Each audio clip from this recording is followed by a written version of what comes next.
하나님 말씀 보겠습니다. 창세기 1장 27절부터 31절까지의 말씀 되겠습니다. 할렐루야. 살아계신 하나님께서 이 시간 이 예배 가운데 우리와 함께 하심을 믿습니다. 오늘은 하나님께 묻는 인생 메시지 그 첫 번째 시간으로 최고의 인생이란 제목으로 하나님 말씀 증거하도록 하겠습니다. 우리는 지난주에 주기도문을 마치면서 하나님 아버지와 대화하면서 사는 것이 참 중요하다는 것을 깊이 깨달았습니다. 이 아버지와 자녀의 대화, 이것이 기도라고 말씀드렸죠. 아버지와 자녀의 대화라는 이미지를 생각하면은 떠오르는 것이 그 앤소니 퀸과 찰리라는 어린아이가 부른 듀엣으로 부른 노래 Life itself will let you know, 이 노래가 있습니다. 이것을 번역해서 그 최불암 씨와 그 정여진 어린이가 지금은 아줌마죠. 벌써 70년 되었나요? 이 정여진 어린이가 듀엣으로 아빠의 말씀이란 제목으로 번역해서 불렀습니다. 그것이 굉장히 그 주기도문의 그 이미지를 생각하게 해줍니다. 우리 그거를 잠깐 그 추억을 한번 여러분들 소환을 해드리겠습니다. 아빠의 말씀. 아빠, 언제 어른이 되나요? 나는 정말 꿈이 커요. 빨리 어른이 돼야지. 그래, 아가, 아주 큰 꿈을 가져라. 안 된다는 생각은 하지 말아요. 대고 말고. 넌 지금 막 시작하는 거니까. 빨리 어른이 돼야지.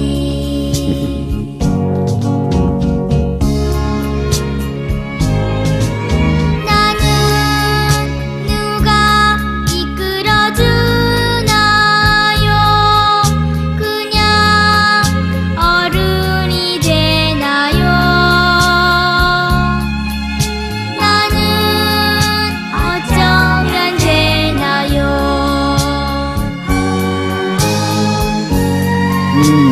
그래. 정직하게 열심히 살아야 돼. 그러면 착한 엄마가 되고 훌륭한 아빠가 되는 거야. 내가 쓰러지면 그냥 놔두세요. 나도 내 힘으로 일어서야죠. 그래, 아가, 용기를 가져라. 누구나 어른은 쉽게 되지만 혼자 일어서는 사람들은 그리 많지가 않아요. 네, 그 아버지와 딸의 그 인생에 대한 이야기를 나누고 있죠. 저는 이 이미지 자체를 참 좋아합니다. 왜냐하면은 이것이 하나님 아버지와 자녀인 우리가 날마다 기도하면서 이렇게 기도하는 것입니다. 이렇게 기도하면서 살아가는 모습을 보여주기 때문에 그렇습니다. 예수님이 말씀하신 아버지라는 단어는 우리말로 아빠에 가깝습니다. 아빠. 노래 속에 그 정여진 어린이처럼 하나님에게 아빠 하나님 부르면서 궁금한 것을 묻기도 하고 또 듣기도 하면서 그 기도는 일방적인 내 이야기 선포가 아니죠. 묻기도 하고 듣기도 하면서 깊은 신뢰 속에서 살아가는 것이 인생입니다. 저는 설교만 하는 게 아니라 전해진 말씀대로 순종하면서 사는 목사니까 지난주 설교 말씀대로 하나님 아버지와 대화하면서 한 주를 보냈습니다.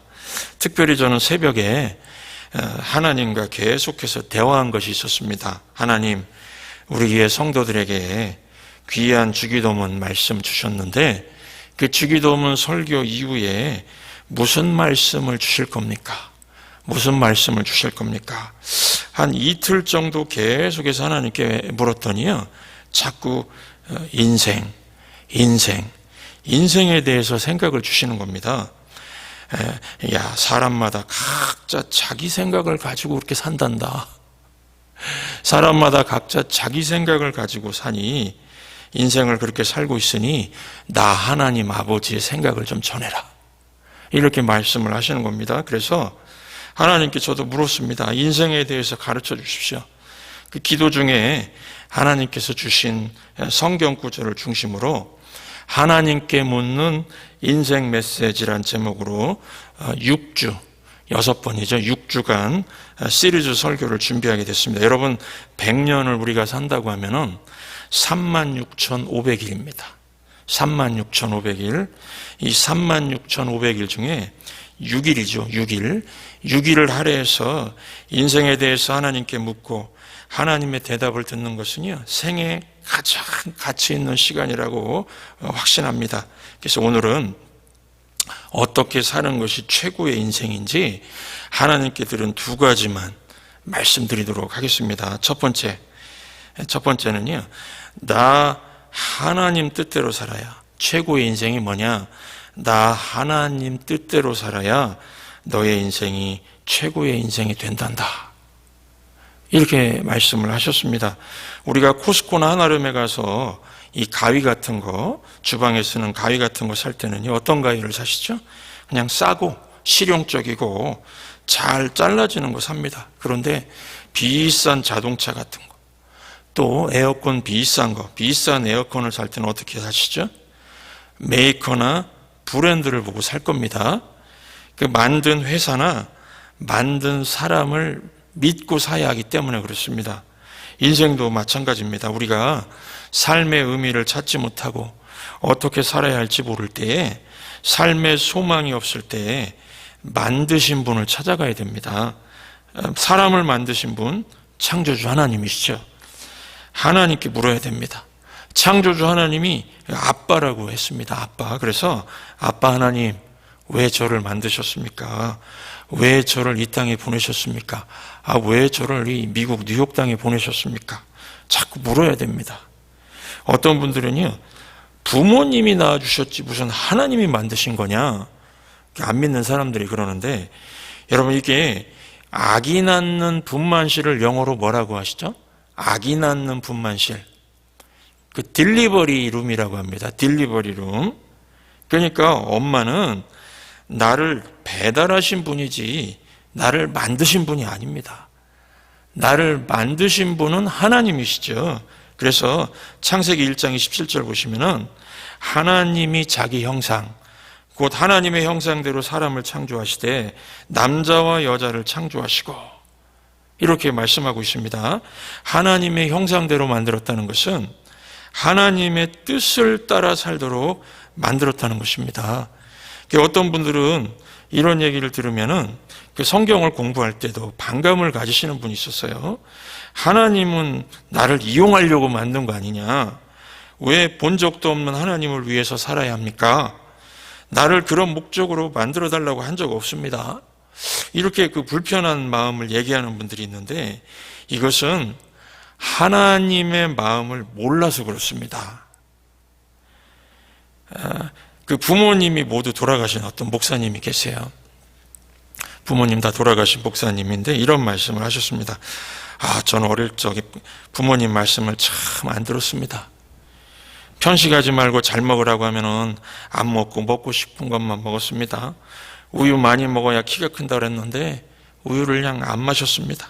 일찍 자야지 키가 큰다 그러면 잔소리라고 생각해서 그냥 밤늦게까지 하고 싶은 거 하면서 딴짓을 했습니다. 저는 참 부모님 뜻대로 살질 않았습니다. 왜 내가 부모님 위해서 살아야 됩니까? 내 인생은 나의 것인데, 그러면서요. 하지만 지금 다 돌아가시고 생각해 보니까 부모님 뜻이 부모님을 위한 것이 아니었어요. 부모님 뜻은 다 나의 자식 잘 되라는 것이었습니다. 지나고 보니까 후회가 됩니다. 시간이 지나고 보니까 부모님 뜻은 내가 잘 되라는 것이었습니다. 여러분, 이게 부모님 마음 맞으시죠? 여러분들 부모님들이시니까 저도 이게 부모의 마음이죠. 그리고 이것이 바로 하나님 아버지 마음입니다. 하나님 아버지 마음입니다. 하나님 아버지의 마음이 이렇게 자녀가 잘 되라는 마음이죠.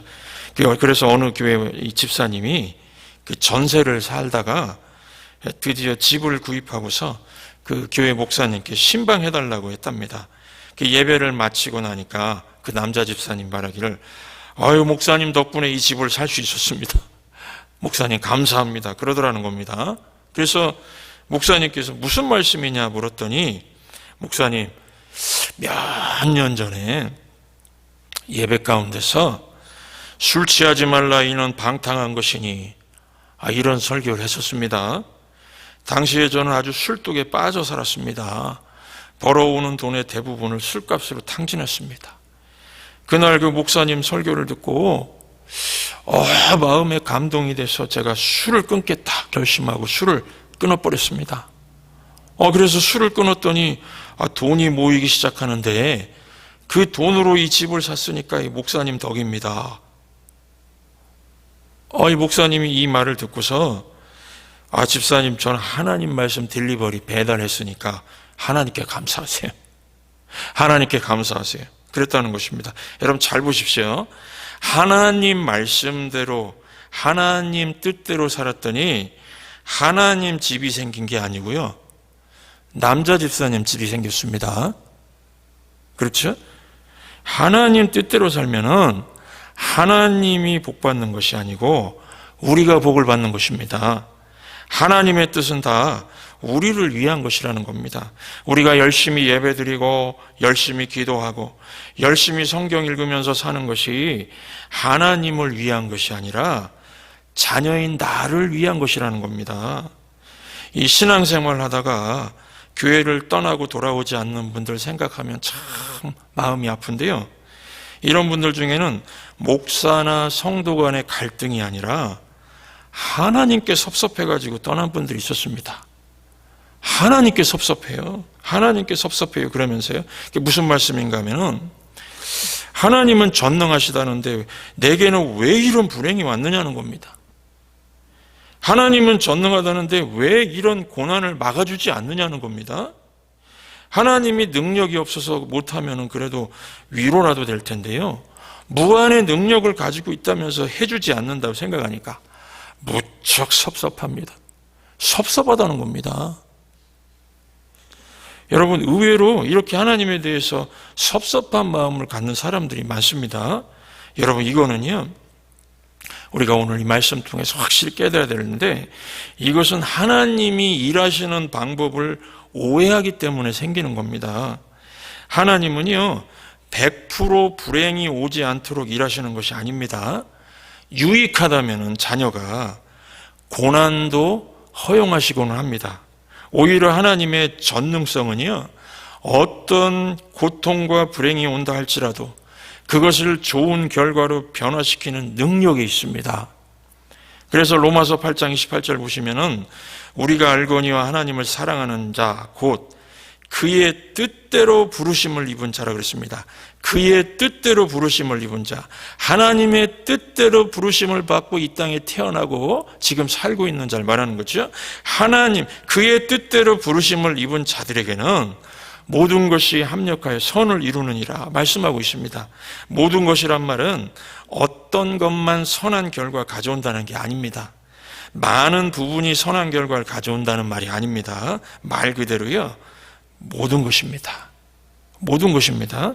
슬픈 것, 힘든 것, 또 우울증에 걸린 것, 또 괴로운 것, 낭패되는 것, 마음이 아픈 것, 몸이 아픈 것, 모든 걸 포함합니다.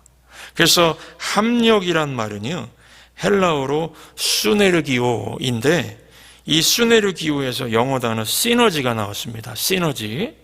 이 시너지란 말은 공동작용, 동반 상승 효과, 또는 1 더하기 1은 2 플러스 알파가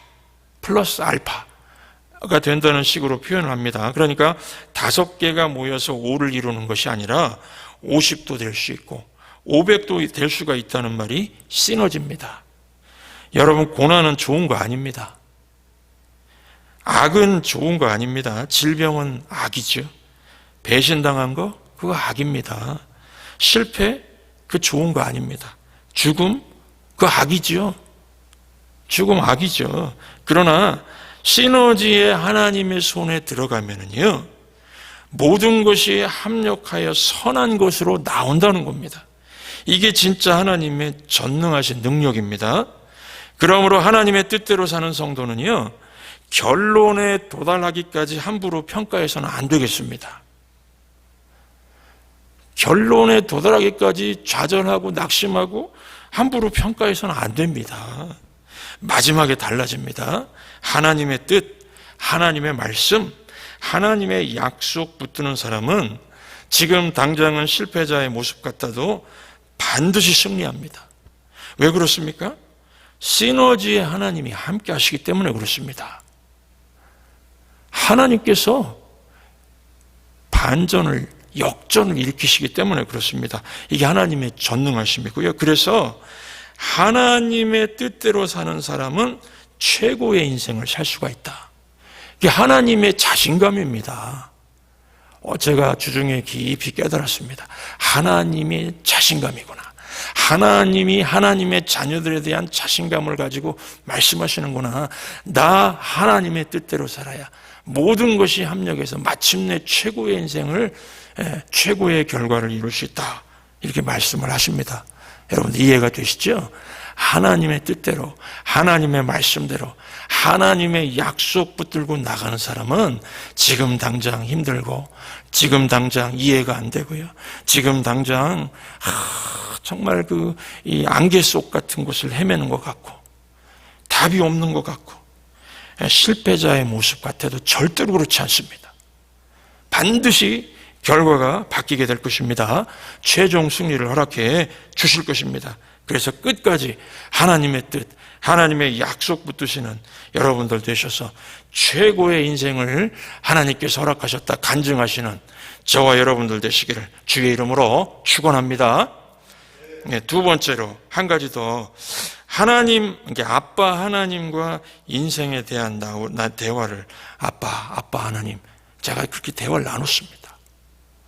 그때 하나님께서 깨닫게 해주신 두 번째 메시지인데요, 나 하나님이 지어준 대로 그 독특한 자기 자신으로 살라 그랬습니다. 나 하나님이 지어준 대로 독특한 자기 자신으로 살라. 오늘 말씀 31절을 보시면은 하나님이 그 지으신 그 모든 것을 보시니 보시기에 심히 좋았더라, 이런 말씀이 있습니다. 이전에, 그러니까 사람을 창조하기 이전에 하늘과 땅, 바다와 동물, 식물을 창조하셨을 때는요, 보시기에 좋았더라, 이렇게 말씀하셨습니다. 하나님의 창조, 하나님께서 기뻐하셨다는 뜻이죠. 보시기에 좋았더라.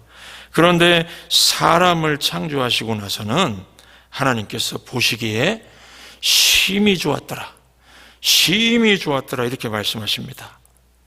다른 말로 하나님이 우리를 보시면은요, 우리를 보는 것 자체가 기쁨을 이기지 못하신다는 뜻입니다. 하나님이 나를 바라보시면은 기쁨을 이기지 못하신다, 그런 뜻입니다. 이유가 무엇일까요? 하나님께서 하나님 형상대로 만드셨기 때문에 그렇습니다. 그것도 기가 막힌 걸작품으로 만드셨다 그랬습니다.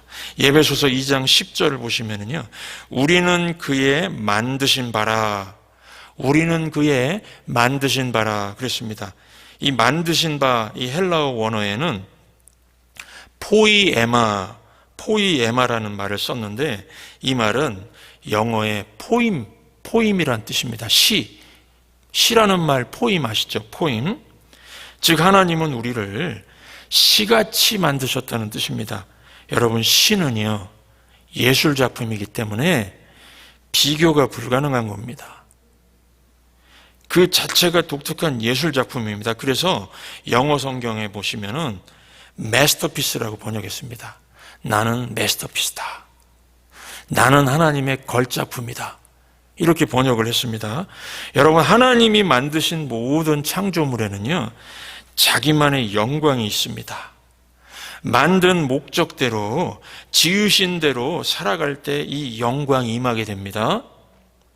어떤 백인 노인 하나가 이웃에 사는 한국 사람을 자기 집에 초대해서 우리 커피 타임 가지자, 커피 마시자 그랬답니다. 참 좋은 이웃이죠. 한국 사람이 이웃집에 가서 이제 커피를 마시다가 그 노인 할아버지가 이 쿠키를 먹으라고 이 쿠키 그릇을 주는데 그 보니까 요광이었답니다. 요광이었답니다. 요광 아시죠? 요광. 과거에 우리나라에서 오줌 눌 때 사용하던 게 요광이었죠. 요광은 오줌 눌 때 사용하는 것이죠. 이 나이 드신 할머니 할아버지들은요, 옛날에 보면은 급하면은 대변도 그냥 거기다 받습니다. 저도 어릴 때 그 외할머니 집에서 그 요광을 사용한 기억이 있습니다. 지금 아마도 50대 이상 되신 분들 요광을 다 사용해 보셨을 겁니다. 그 한국 사람은 그 요광에다가 쿠키를 담아서 주니까요, 그 상황이 너무 웃겨가지고, 근데 웃기는데 웃을 수가 없었답니다. 왜냐하면 이 백인 노인이 얼마나 자랑스럽게 말하는지, 이 그릇은 내가 서울 인사동에 가서 특별히 사가지고 온 겁니다. 그랬다는 겁니다. 요광을 사용해 보신 분들은 이 상황이 참 웃기시죠? 왜 웃깁니까? 요광의 목적이 잘못되었기 때문에 그렇습니다. 요광의 목적이 잘못됐습니다. 여러분, 인생도 마찬가지입니다. 하나님께서는 우리를 걸작품으로 만드셨는데 만들어진 목적대로 쓰이지 않으면요, 그거 웃기는 인생입니다. 웃기는 인생입니다. 많은 사람들이 오늘날 잘 사는 길을 찾고 있으면서요, 잘 사는 길 찾죠. 미국에도 잘 살고 싶어서 왔다 그러고, 잘 살고 싶어서 왔다 그러고요. 잘 사는 길을 찾고 있습니다. 그런데 세상은 뭐라고 하냐면요, 경쟁하는 길이 살 길이라 얘기합니다.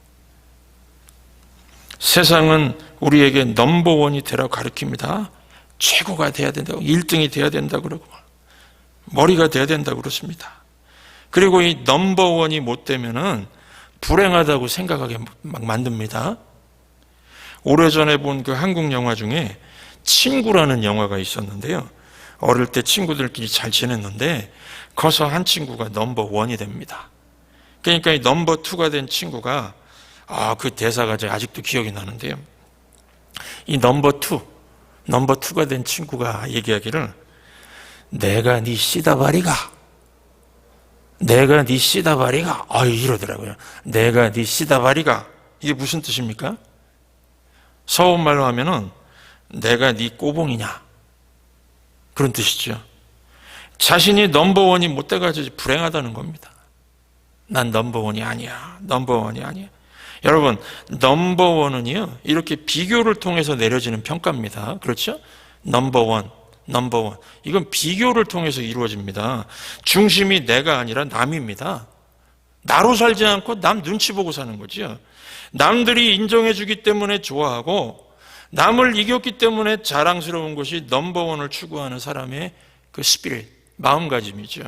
그래서 인정받으면은 교만해지고, 인정받지 못하면은요, 절망하고 낙심하는 겁니다. 이런 넘버원 의식이 세상의 가치가 기준이 되고요, 심지어는 교회 안에도 이 영향을 받고 있습니다. 넘버원 스피릿. 요즘에는 잘 못 들어봤지만은 과거에 기도하시는 성도들 중에 보면은요, 기도할 때 그렇게 말씀하시더라고요. 제 아들이, 제 딸이 머리가 되고 꼬리가 되지 않게 해주십시오. 제 딸이 머리가 되고 꼬리가 되지 않게 해주시고, 제 손주가 머리가 되고. 이게 넘버원 의식이죠. 넘버원 의식. 모두가 머리가 되면 어떻게 됩니까? 여러분, 머리가 되지 않아야 될 사람이 머리가 되면 어떻게 되는지 아십니까? 이 원래 리더는요, 섬길 줄 아는 사람이 리더여야 되는데, 모든 게 나 중심으로 막 얘기를 하고 얼마나 꼴불견인지 모릅니다. 나이 드셔가지고도 그런 리더 보면은 정말 여러분 존경스럽지 않죠? 머리가 되지 않아야 될 사람이 머리가 되면은 아주 나 중심이고 막 전부 나 그러다 아니면은 막 뭐라 그러고 막 그렇게 얘기하는 거 많이 들어보셨을 거예요. 여러분, 하나님 말씀은요, 비교의 대상으로, 남들의 비교의 대상으로 살면 불행하다는 겁니다. 왜 밤낮 비교하면서 사느냐는 겁니다. 너는 이미 걸작품인데, 너는 이미 걸작품인데 내가 너에게만 준 독특한 아름다움이 있는데 왜 그걸 못 누리고 사느냐는 겁니다. 최고의 인생은요, 넘버원 인생이 아니고 only one입니다. only one. 하나님께서 나 같은 존재는 이 우주에 딱 나밖에 만드셔 주지 않으셨어요. 나 같은 존재는 하나님 앞에 나 혼자밖에 없습니다. only one의 인생이죠. 제가 목회를 하면서 깨닫게 된 것 중에 하나가 많은 성도들의 문제 중에 하나가 열등감이라는 겁니다. 열등감. 멀쩡해 보이는 분인데요, 열등감에 사로잡혀 있습니다. 제가 볼 때는 아주 매력적으로 생기셨는데 외모에 문제가 있다고 자꾸 그러세요. 괜찮은 대학을 나왔는데도 사회적인 낙오자라고 생각을 합니다. 이거는 외적인 환경의 문제가 아니라 그 내면이 병들었기 때문입니다. 자신의 존재 가치를 모르기 때문에 그렇다는 것입니다. 남이 되려고 하지 마십시오. only one의 인생을 사시기 바랍니다. 시 같은 존재입니다. 이 작품이죠. 상품과 작품의 차이가 무엇입니까? 상품은 다른 것과 비교해서 이것보다 저것이 더 좋다, 이렇게 비교 가능한 것이 상품입니다. 예를 들어서 어떤 비누가 더 좋다. 상품은 비교가 가능합니다. 그러나 작품은요, 비교 가능하지 않습니다. 여러분들 피카소의 작품이 뛰어납니까? 고흐의 작품이 뛰어납니까? 누구의 작품이 더 좋다고 말할 수가 없습니다. 피카소는 피카소의 맛이 있고 고흐는 고흐의 맛이 있습니다. 하나님께서 우리를 상품으로 만들었습니까? 작품으로 만들었습니까? 우리 성경 말씀 분명히 잘 배우셔야 됩니다. 우리는 상품이 아니고 작품입니다. 그것도 걸작품입니다. 그런데 왜 좌절을 하십니까? 왜 열등감을 갖습니까? 작품인데요. 우리는 다 다릅니다. 하나님 앞에서 다 독특합니다. 하나님께서는 똑같은 것을 둘 만들질 않았습니다. 다 귀중한 하나님의 자녀죠. 10자식 중에 귀하지 않는 자식이 어디 있느냐고 하는데 우리는 하나님의 자녀들 아닙니까? 하나님께서는 한 사람 한 사람을 다 귀하게 여기십니다. 저는 하나님 앞에 신두현 목사 같은 목사는 하나밖에 없다고 생각합니다. 이건 교만이 아니고요, 성경 말씀 제대로 깨달아서 제가 하는 말씀입니다. 신두현 목사 같은 목사 하나밖에 없습니다. 저는 저 자신을 다른 사람과 비교해 보려고 생각해 보지도 않았습니다. 다른 사람처럼 되려고도 안 하고요, 저는 제 자신이 되려고 합니다. 제가 신학교 다닐 때 친구 전도사님하고 함께 그 신학교 근처에 음식점에 갔습니다. 음식 주문을 받으려고 이제 한국 여자분, 그 웨이트리스 여자분이 오셨는데 제 친구를 보고서는 신학교에서 오셨군요. 그러는 것입니다. 그래서 저한테도 신학교 전도사님이시군요. 이렇게 말할 줄 알았어요. 근데 저를 딱 보시고서는 무슨 장사 하세요? 무슨 세일즈 하세요? 저한테 그러는 겁니다. 무슨 장사 하세요? 제가 장사꾼으로 보였다는 것입니다. 제 이미지가 여러분들 그렇습니까? 그래서 제가 나는 목회자 이미지가 아니구나. 그때 처음 느꼈습니다. 그렇다고 해도 제가 친구 전도사 따라서 하려고 하지도 않고 저는 저 자신이 되려고 했습니다. 그러면서 나는 그러면은 평신도처럼 보이는 목사 해야지 그랬습니다. 평신도처럼 보이는 목사 대신에 우리 교회 성도님들을 그냥 목사 같은 평신도로 대해야지. 우리 성도님들을 목사 같은 평신도로 대해야지. 그러면은 서로 비슷해지고 좋지 않습니까? 그래서 유명한 목사 따라서 하려고 하지도 않고요, 제게 주신 은사로 섬기려고 결심도 했고 그렇게 살고 있습니다.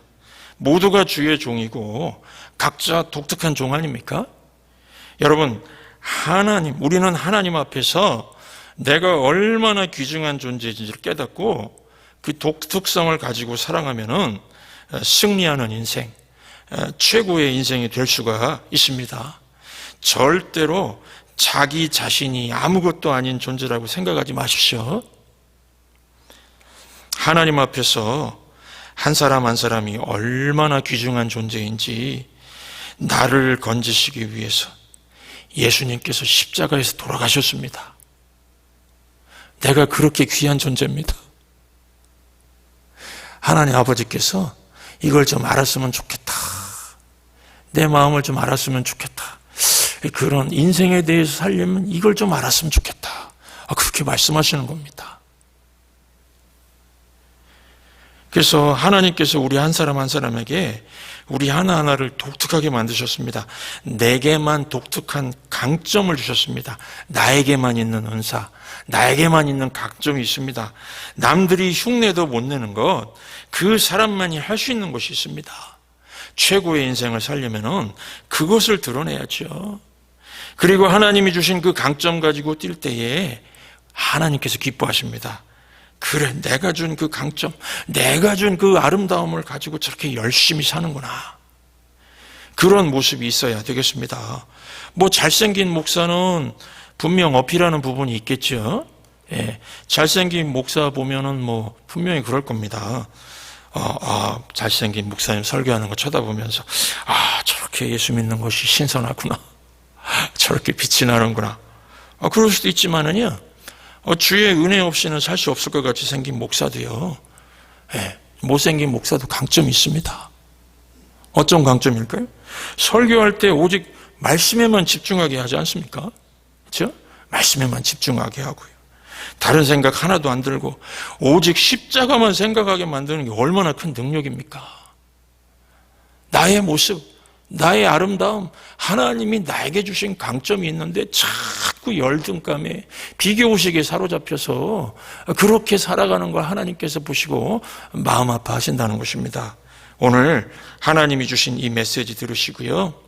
열등감, 비교의식 때문에 잃어버렸던 자신감, 그 자신감 회복하시기 바랍니다. 복음성가 중에 아주 먼 옛날이라는 찬양이 있는데 이게 The Song for You, 영어로는 그렇게 번역했습니다. 당신을 위한 노래. 당신을 위한 노래. 이 가사 보시면 아주 먼 옛날 하늘에서는 당신을 향한 계획이 있었죠. 하나님께서 바라보시고 좋았더라고 말씀하셨네. 이 세상 그 무엇보다도 귀하게 나의 손으로 창조하였노라. 하나님 아버지 마음입니다. 우리가 이렇게 귀한 존재입니다. 내가 너로 인하여 기뻐하노라. 내가 너를 사랑하노라. 우리 하나님 앞에서 내가 얼마나 독특한 존재인지를 깨달으시고 그 의식 가지고 최고의 인생을 사시기 바랍니다. 남과 비교하면서 넘버원 자꾸 그런 거 추구하지 마시고요. 그 온리원의 인생, 하나님께서 나에게 주신 인생, 그 인생을 사시기 바랍니다.